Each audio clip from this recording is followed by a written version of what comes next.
School का मैदान, बच्चे खेल रहे हैं, मुकाबला जारी है। आज फातिमा और अदनान के स्कूल में खेलों का मुकाबला था। फातिमा और अदनान घर आते हैं।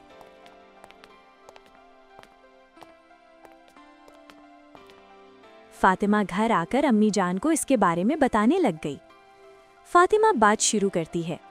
अदनान दरमियान में बोल पड़ता है, अम्मी जान, मेरे दोस्तों ने भी इस मुकाबले में हिस्सा लिया। अम्मी जान ने अदनान को समझाया, बेटा, किसी की बात नहीं काटते, ये गुफ्तगू के आदाब के खिलाफ है।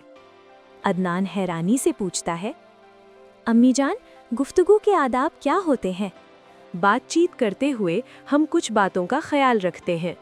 बात करते हुए अपनी बारी का इंतज़ार करना चाहिए, दूसरों की बात नहीं काटनी चाहिए। अगर ज़रूरी बात कहनी हो तो पहले इजाज़त लेनी चाहिए। बात हमेशा नरमी से करनी चाहिए। बात ठहर ठहर कर करनी चाहिए। अदनान सर हिलाता है। शुक्रिया अम्मी जान, मैं आइंदा इन बातों का ख्याल रखूंगा।